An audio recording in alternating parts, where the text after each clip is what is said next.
Sebagai anakmu, bukan karena hatinya tidak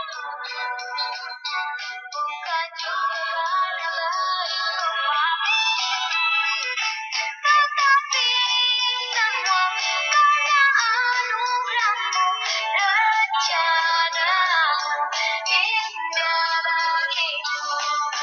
Ku bersyukur kepadamu.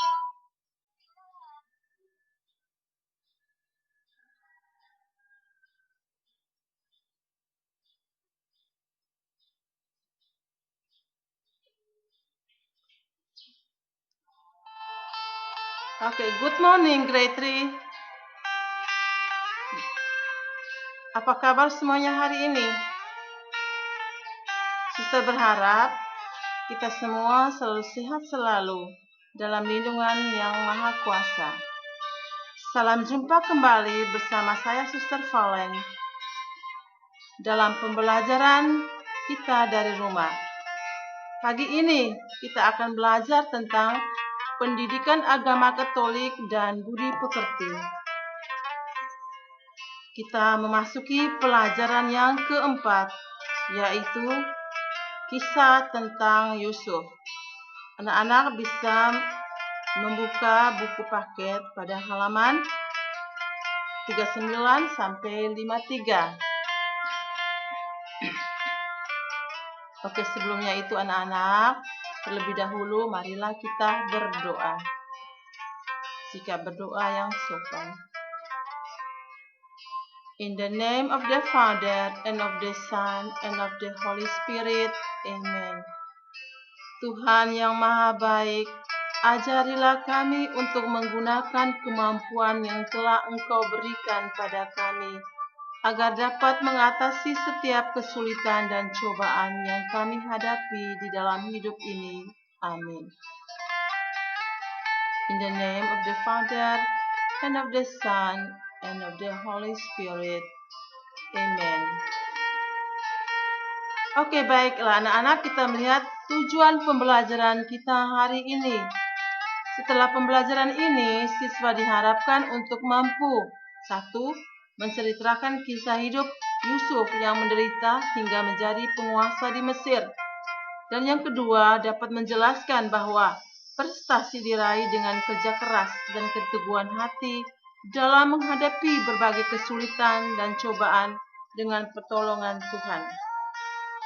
Dan melalui refleksi, peserta didik dapat merumuskan doa mohon agar Tuhan memberi ketabahan dalam menghadapi cobaan dan kesulitan. Oke, baiklah anak-anak. Meraih prestasi dan mendapatkan kedudukan istimewa adalah dambaan setiap peserta didik. Prestasi tidak datang dengan sendirinya, melainkan dicapai melalui perjuangan yang panjang. Banyak kesulitan dan tantangan yang harus dihadapi. Untuk itu, kita harus bekerja keras dengan semangat juang yang tinggi, memiliki keteguhan hati dalam menjalani berbagai kesulitan dan cobaan, dan yang sangat penting adalah kerendahan hati untuk setia menuruti rencana Tuhan.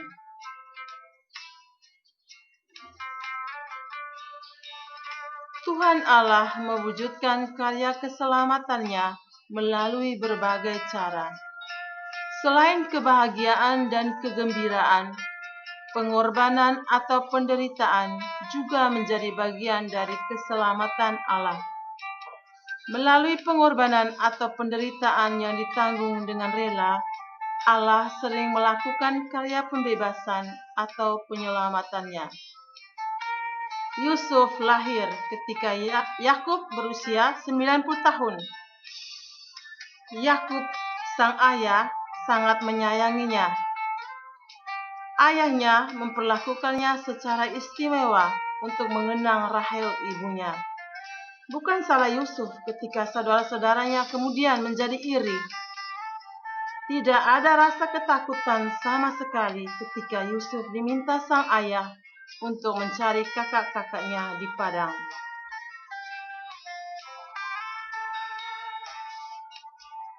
Oke,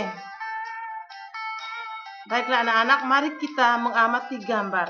Jadi anak-anak bisa membuka pada buku pelajaran agama, buku paket, pada halaman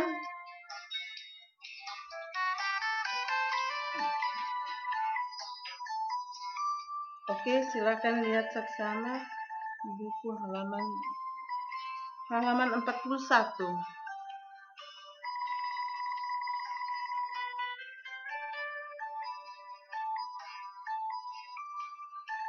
Sudah dapat, oke? Oke. Setelah mengamati gambar, oke, kita bisa mengerjakan proses. Itu lanjut di bawah pada halaman 41 juga. Perhatikan gambar baik-baik dan mengerjakan tugas.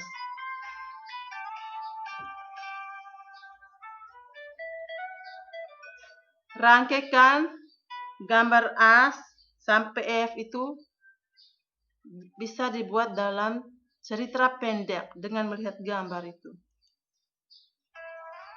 Oke, setelah itu mari kita membaca kitab suci. Ini juga dalam buku paket sudah ada semua di dalam. Yusuf diperlakukan secara tidak adil. Kalau ada Papa Mama, biarlah Papa Mama membaca kitab suci pada Kejadian bab 37 ayat 12 sampai 36. Dalam buku paket halaman 43 sampai 44. Oke, baik, suster bisa membacanya secara pelan-pelan dan anak-anak bisa memperhatikan dalam buku ya.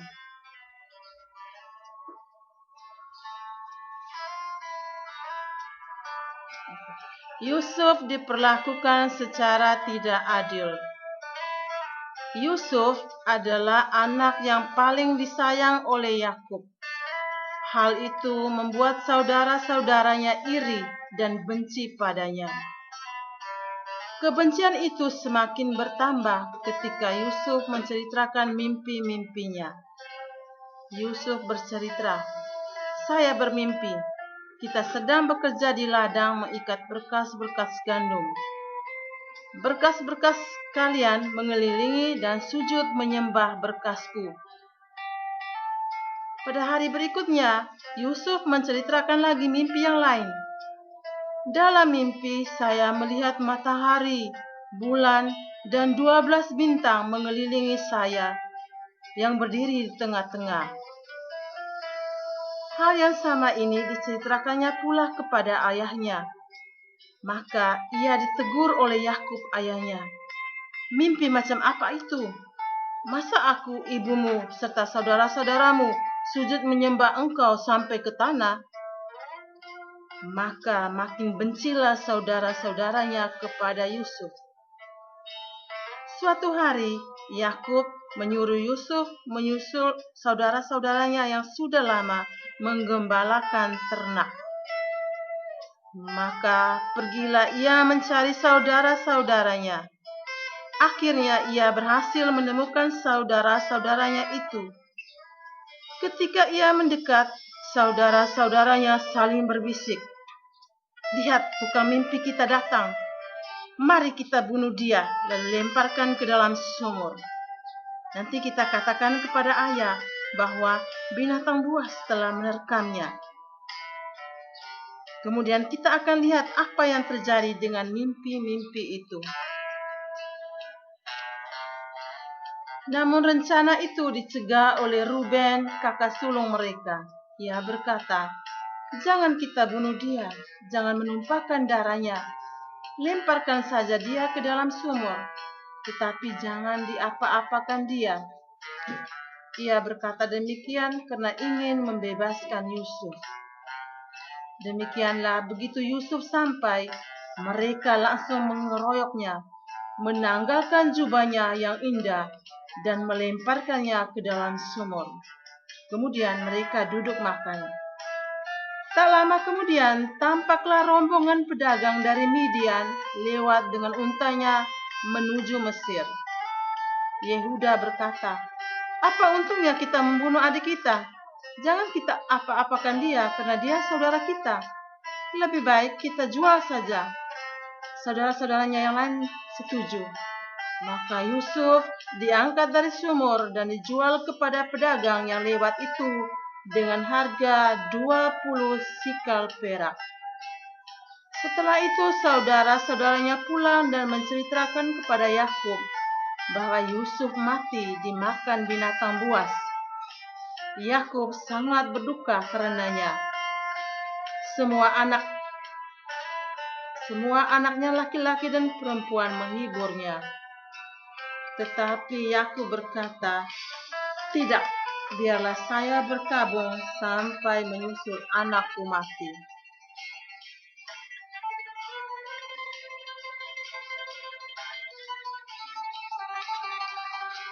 Oke, setelah kita mendengar cerita tadi tentang Yusuf, banyak sikap-sikap yang kita bisa petik dalam cerita tadi. Sikap yang tidak baik dan sikap yang baik. Sikap yang tidak baik tentu anak-anak sudah tahu, sudah dengar tadi. Sikap dari saudara-saudaranya Yusuf, sikap yang banyak yang tidak baik. Sikap iri hati, dendam, dan masih banyak lagi. Penipu, itu tidak boleh kita ikuti. Oke, setelah membaca kisah tadi, mari kita menjawab pertanyaan. Ada 5 pertanyaan. Oke, anak-anak bisa membacanya sendiri dan mengerjakannya. Setelah itu kita lanjut membaca cerita tentang Yusuf. Oke, ini bisa dengan orang tua membacanya sendiri ya. Kita lanjut.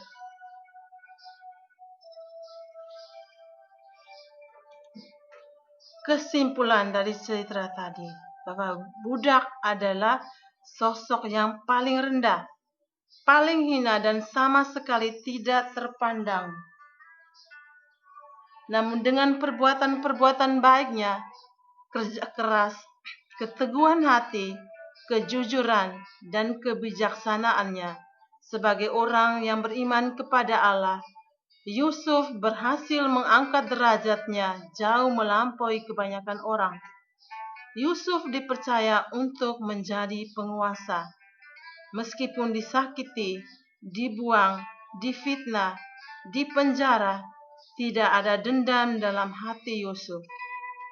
Semua penderitaan dan pengalaman pahit diterimanya dengan penuh syukur, dengan keyakinan bahwa semuanya itu tentu bagian dari kehendak Allah sendiri. Tuhan mempunyai rencana yang baik untuk setiap orang. Yusuf menjadi penguasa di Mesir karena begitulah rencana Tuhan. Untuk mencapai rencana Tuhan, Yusuf harus menghadapi cobaan dan penderitaan. Namun karena ia tabah dan tetap setia pada jalan Tuhan, maka ia berhasil menjadi penguasa. Kita dapat juga mengalami cobaan dan rintangan di sekolah atau dimanapun kita berada. Tuhan menyertai kita. Maka baiklah itu anak-anak, hadapilah setiap cobaan dengan tabah, jujur, dan tetaplah setia pada jalan Tuhan seperti teladan Yusuf. Kesulitan dan cobaan dapat membuat kita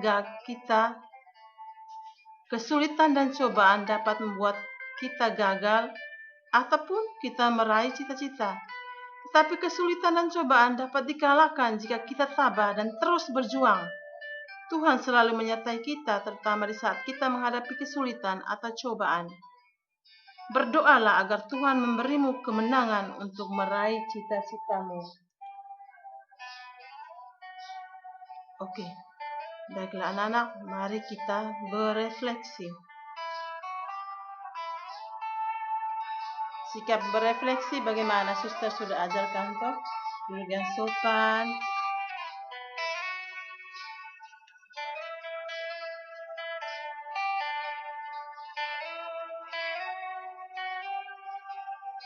Pernahkah kamu pernah disakiti oleh orang lain? Jawab dalam hati. Bagaimana perasaan waktu itu? Apa hal yang baik terjadi yang kamu rasakan sesudah itu? Apa akibatnya jika kita rela menanggung beban demi orang lain?